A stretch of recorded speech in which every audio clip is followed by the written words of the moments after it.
নমস্কার, আমাদের এই বঙ্গ চাকরি ইউটিউব চ্যানেলে তোমাদের সবাইকে জানাই স্বাগত। তো বন্ধুরা, আরও একটি অফিসিয়ালি বিগ ব্রেকিং আপডেট নিয়ে বন্ধুরা চলে এসেছি। বাংলার যুবসাথী প্রকল্পের অধীনে ইতিমধ্যে কিন্তু মাসের একদম প্রথম কিস্তি 1500 টাকা কিন্তু অনেকে পেয়ে গেছো এবং ম্যাক্সিমাম ক্যান্ডিডেট কিন্তু তোমরা এখনো পাওনি। তো সেগুলো কিন্তু বিভিন্ন প্রসেসে কিন্তু রয়েছে, বিভিন্ন প্রসেস চলছে।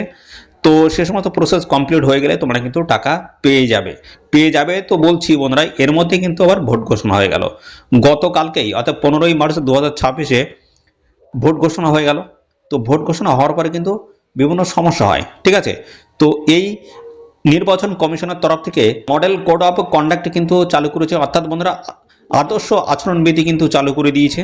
তো বন্ধুরা, এক্ষেত্রে তোমাদের সমস্যা আদৌ কি হবে কি হবে না, বন্ধুরা তোমরা কি টাকা পাবে কি পাবে না, এই মডেল কোড অফ কন্ডাক্ট বা আদর্শ আচরণবিধি চালু হওয়ার পরে কি টাকা কি পাওয়া যায় কি পাওয়া যায় না, ঠিক আছে। তো তার কিন্তু অ্যান্সার থাকবে আজকের এই ভিডিওতে বন্ধুরা। সমস্তটা কিন্তু পরপর আমি আলোচনা করে দেবো। গুরুত্বপূর্ণ একটি অফিসিয়াল আপডেট উঠে এসেছে, সমস্তটা পরপর কিন্তু আমি জানাবো এই ভিডিওতে। তো ভিডিওটি তোমরা একদম স্কিপ করবে না, প্রথম থেকে শেষ পর্যন্ত দেখো।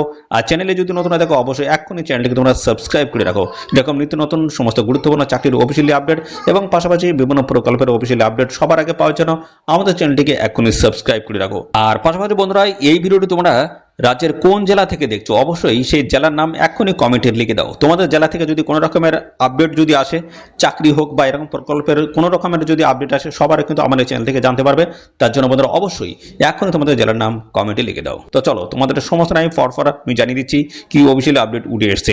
দেখো, model code of the conduct কিন্তু ইতিমধ্যে কিন্তু চালু করা হয়েছে নির্বাচন কমিশনের তরফ থেকে। বলা হচ্ছে রবিবার ভোট ঘোষণার সঙ্গে সঙ্গেই লাগু হলো আদর্শ আচরণবিধি। এটা বলা হচ্ছে মডেল কোড অফ কন্ডাক্ট।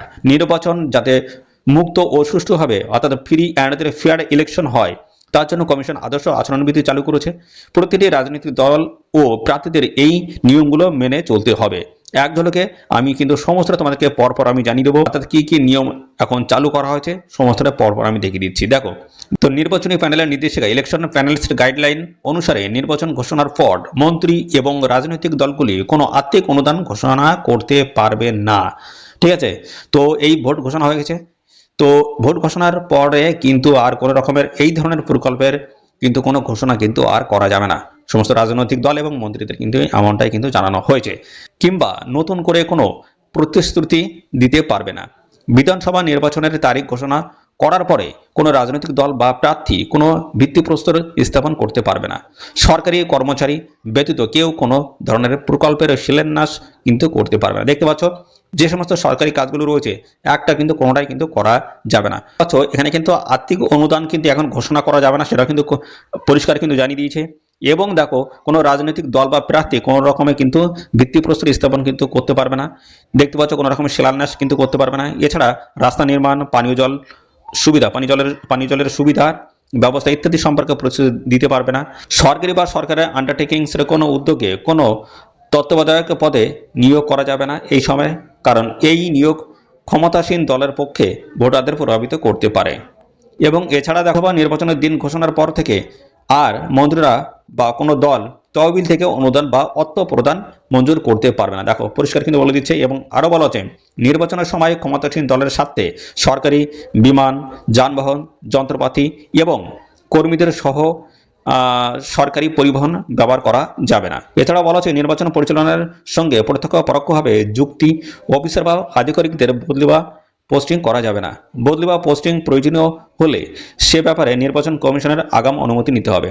কেন্দ্র বা রাজ্য কোনো মন্ত্রী নির্বাচনের সঙ্গে যুক্ত সংশ্লিষ্ট কেন্দ্রের কোনো অফিসারকে সরকারি আলোচনার জন্য কোনো ডেকে পাঠাতে পারবে না। সরকারি খরচে কোনো দলের কৃতিত্ব নিয়ে মুদ্রণ ও বৈদ্যুতিন মাধ্যমে বিজ্ঞাপন ও সরকারি গণমাধ্যমের ব্যবহার করা যাবে না। কেন্দ্র বা রাজ্য সরকার যদি কোনো প্রকল্প নিয়ে নির্দেশ ঘোষণা করে থাকে, অথচ বিধি চালু হওয়া পর্যন্ত কোনো কাজ শুরু যদি না হয়ে থাকে, তবে আদর্শ আচরণবিধি চলাকালীন আর কোনো কাজ শুরু করা যাবে না। তবে কাজ আগে থেকে চালু হয়ে গেলে তা চলতে পারে। বন্ধুরা দেখো, এই জায়গাটা ভালো একটা পয়েন্ট কিন্তু উল্লেখ করা হয়েছে। দেখতে পাচ্ছ, আগে থাকতে যদি ভোট ঘোষণার আগে থাকতে যদি কোনো বন্ধুরা প্রকল্প যদি বাস্তবায়িত হয়ে যায়, ঠিক আছে, সেটা যদি চালু হয়ে যায়, সেটা কিন্তু পরে আর বন্ধ করা যাবে না। দেখতে পাচ্ছ, তবে কাজ আগে থেকে চালু হয়ে গেলে তা চলতে পারে, কোনো রকম অসুবিধা নেই, ঠিক আছে। তো বন্ধুরা আমি সমস্যাটা জানাচ্ছি, বলা হচ্ছে কোনো দল বা প্রার্থীর স্বার্থে সরকারি যান, আকার যান ইত্যাদি ব্যবহার করা যাবে না। সংসদ, বিধায়ক বা বিধান পরিষদ সদস্যদের স্থানীয় এলাকা উন্নয়ন তহবিলে নতুন করে তহবিল প্রদান করা যাবে না।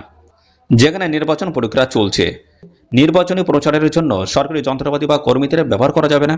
আংশিক বা সম্পূর্ণভাবে সরকারি সাহায্যপ্রাপ্ত কোনো সরকারি প্রতিষ্ঠান, কোনো ব্যক্তি, কোম্পানি, সংস্থা ইত্যাদি ঋণ মুকুব করতে পারবে না।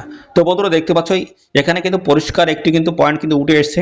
তো এই যে যুব সাথীর যে প্রকল্পের যে টাকাটা যারা এখনো পর্যন্ত পাওনি, তোমাদের কিন্তু একটা প্রশ্ন কিন্তু তৈরি হয়ে গিয়েছিল যে আদৌ আমরা এই টাকা পাবো কিনা। ভোট যেহেতু ঘোষণা হয়ে গেছে, তো বন্ধুরা দেখো এখানে পরিষ্কার বলে দিয়েছে যে এই ভোট ঘোষণা হওয়ার আগে কিন্তু এই যে যুব সাথীর যে টাকা সেটা কিন্তু দেওয়া শুরু হয়ে গেছে।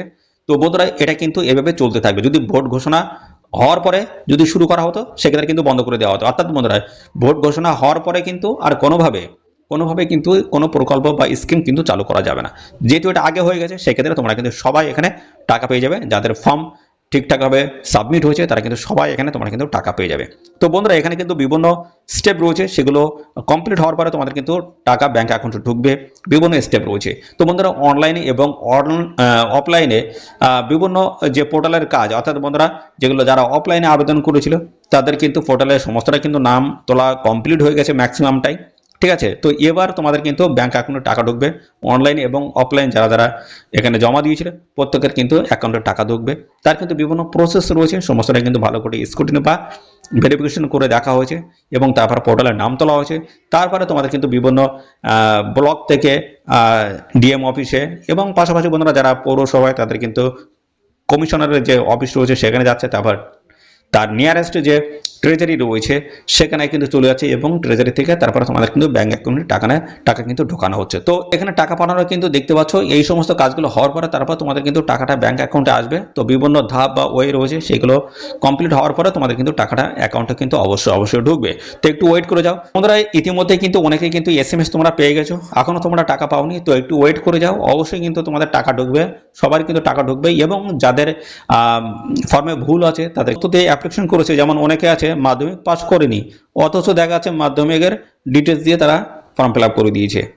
আবার দেখা যাচ্ছে যাদের বয়স 40 ওভার হয়ে গেছে তারাও এখানে ফর্ম ফিল আপ করে দিয়েছে। এবং আরও যারা দেখা যাচ্ছে যারা সরকারি প্রকল্পে ইতিমধ্যে তারা নথিভুক্ত, অর্থাৎ যারা সরকারির বেনিফিট পাচ্ছে তারাও কিন্তু এখানে ফর্ম ফিল আপ করে দিয়েছে। তো এই সমস্ত ক্যান্ডিডেট যারা রয়েছে তোমরা কিন্তু টাকা পাবে না, সেটা কিন্তু পরিষ্কার।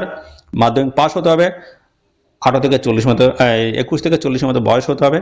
তো এইগুলো যদি তোমাদের থাকে ঠিকঠাক তাহলে সেক্ষেত্রে তোমরা কিন্তু টাকা পাবে। ঠিক আছে। তো এগুলো কিন্তু অনেকে কিন্তু ভুল তথ্য দিয়েছে, ভুল তথ্য যারা দিয়েছে তাদের কিন্তু ক্যান্সেল করা হচ্ছে। ঠিক আছে। তো এই সমস্তটাই কিন্তু ভেরিফিকেশন কিন্তু সুষ্ঠুভাবে করা হচ্ছে, দেখা হচ্ছে, চেকিং করা হচ্ছে। এর বেসিসেই কিন্তু পরবর্তী পর্যায়ে তোমাদের কিন্তু টাকাটা আসবে। এই করতে অর্থাৎ এই সমস্ত প্রসেসগুলো কমপ্লিট করতে একটু তো সময় লাগছে। ঠিক আছে। তোমাদের চিন্তার কোনো কারণ নেই। অবশ্যই তোমরা যদি সঠিকভাবে ফর্ম ফিল আপ করে থাকো তোমাদের টাকা কিন্তু অবশ্যই ব্যাংক অ্যাকাউন্টে ঢুকবে, খুব তাড়াতাড়ি আসবে। তো বন্ধুরা এই হচ্ছে আপডেট। বন্ধুরা ভোট ঘোষণা হয়ে গেছে, তাতে কি হয়েছে, ভোট ঘোষণার আগেই কিন্তু এই যুবসাথী প্রকল্প বা স্কিমটা কিন্তু চালু করা হয়েছে। তো তোমাদের টাকা কিন্তু অবশ্যই কিন্তু ঢুকবে, কোনো রকম অসুবিধা নেই। ঠিক আছে। তো এই হচ্ছে সমস্ত বিষয় বন্ধুরা। আর এরকম নিত্য নতুন আপডেট সবার আগে কিন্তু আমাদের চ্যানেলে তোমরা পাবে। তার জন্য অবশ্যই এখনই আমাদের চ্যানেলটিকে সাবস্ক্রাইব করে রাখো। এরকম নিত্য নতুন গুরুত্বপূর্ণ চাকরির এবং পাশেরই প্রকল্পের সমস্ত আপডেট পাওয়ার জন্য আমাদের চ্যানেলটিকে এখনই সাবস্ক্রাইব করে রাখো। আর এই ভিডিওটি তোমাদের প্রিয় যে সমস্ত বন্ধু বান্ধব রয়েছে তাদের মধ্যে শেয়ার করে দাও। তো বন্ধুরা আজকে এই ভিডিওটি এই পর্যন্ত, পরবর্তী আরও একটি নতুন ভিডিওতে তোমাদের সাথে দেখা হবে। ধন্যবাদ।